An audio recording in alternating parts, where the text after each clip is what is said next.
Lah kita duk kata kau ni sesat, kau ni sesat. Pasal tu bila kita bangkit tengah malam, antara doa yang Nabi SAW ajak kita apa dia? Supaya Tuhan tunjuk kepada kita benda yang betul. Dan tuan-tuan nanti nak buat pilihan, tuan-tuan istikharah.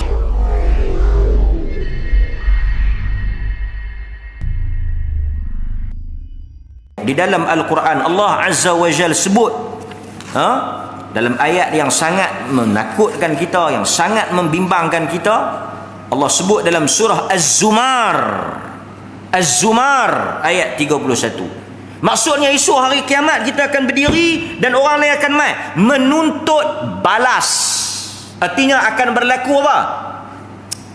Perbicaraan, pertikaian. Dia akan mai tuntut.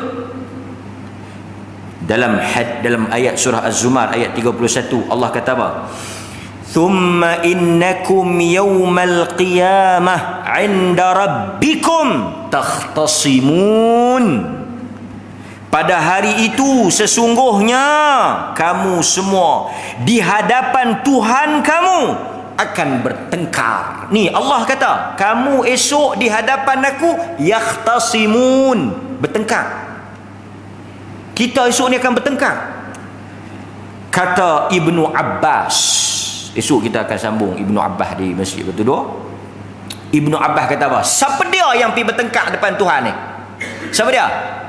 Quran kata, "Thumma innakum yawmal qiyamah 'inda rabbikum takhtasimun." Esok di hadapan Allah semua akan bertengkar. Tapi Quran kata takhtasimun. Quran kata akan bertengkar. Siapa yang akan bertengkar di hadapan Allah? Siapa? Kata Ibn Abbas, yukhasimu as-sadiqu al-kadhiba. Yang pertama kata Ibn Abbas, yang bertengkar di hadapan Allah as-sadiq al-kadhib, orang yang cakap betul dengan orang yang bohong. Dua pihak takkan dua-dua cakap bohong.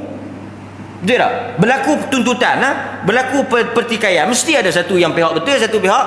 Hakim kata, ni tanah ni hak saya. Dia kata tanah ni hak saya. Siapa dia betul? Mesti ada seorang betul. Hampa dua-dua bohong, hak ni sebenarnya hak aku. Tak mesti. Itu yang pertama. Yang kedua, wal mazlum az-zalim. Mai orang as-sadiq al-kadhib, yang betul dengan yang bohong bertengkar. Tapi masa tu Tuhan akan tunjuklah siapa yang betul. Yang kedua, wal mazlum az-zalim, orang yang dianiaya dengan orang yang buat naya, depa juga akan bertengkar di hadapan Tuhan. Apa dia? Dia bertengkar kes apa? Kes apa yang kawan tu buat naya kat dia?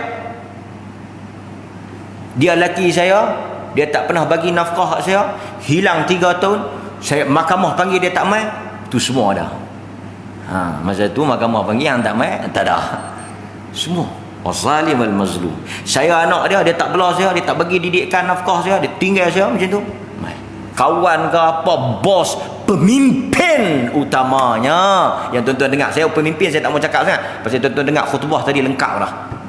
Kan? Okey. Wal muhtadi ad-dal, orang yang mendapat petunjuk dengan orang yang sesat. Ni siapa dia? Tok guru dengan anak murid. Tok guru, orang yang muhtadi, orang yang dapat petunjuk, dal, orang yang sesat ni.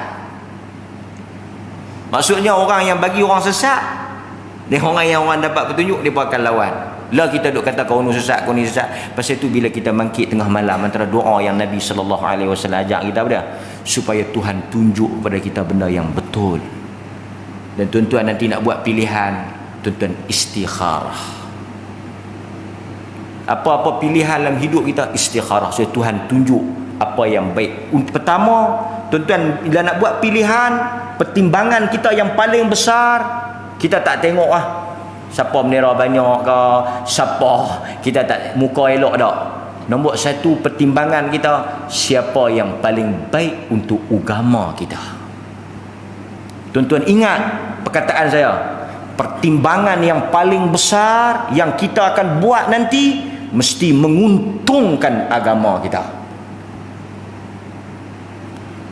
Yang kedua, untuk diri kita, keluarga kita, dan seluruh orang Islam. Seperti mana yang kita lalu doa, Allahumma inni as'aluka al-'afwa wal-'afiyah fi dini. Aku minta keselamatan agamaku. Tuhan letak urusan yang paling besar agama kita.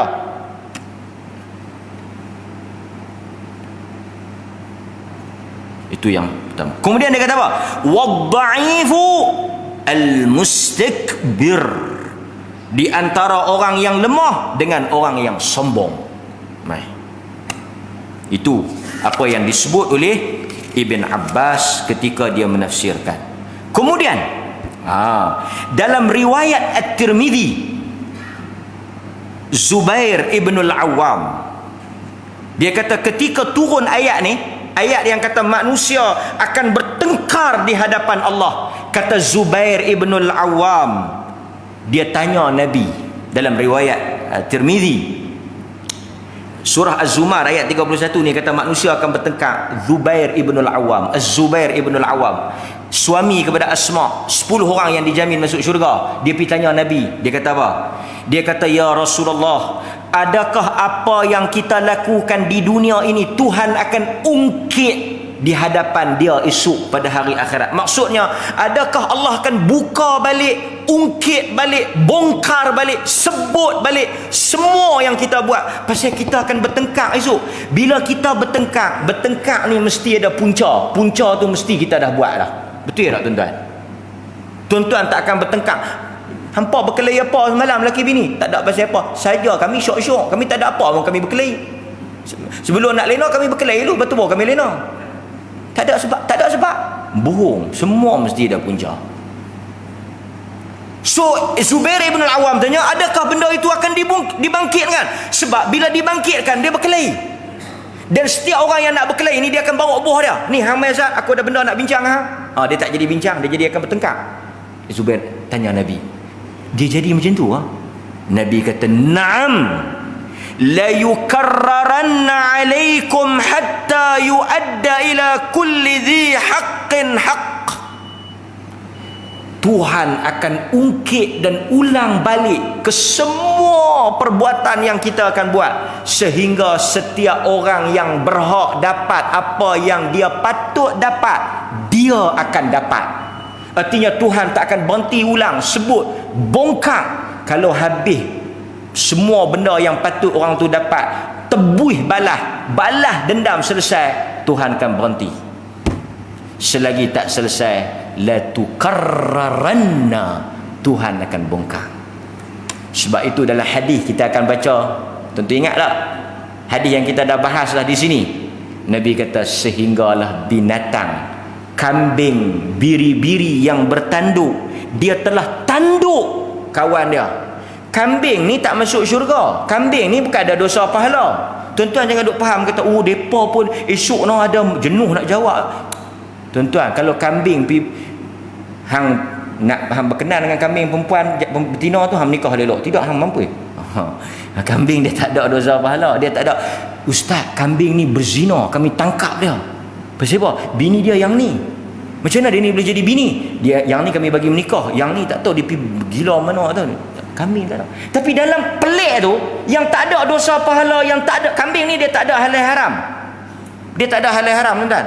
Tapi yang tak ada dosa pahala, yang tak ada halal haram pun Tuhan bagi ruang. Pasal itu Nawawi kata, ini bukan soal dosa pahala, ini Tuhan nak bagi tebuih balas saja. Nak bagi, okey, dulu dia tanduk hang, dia tak ada dosa pahala tau, hang tanduk balik, nak bagi adil ya. Nabi sebut kambing tu bukan apa, nak habang kata sebegitu halusnya balas dendam ataupun tibus balas di sisi Allah.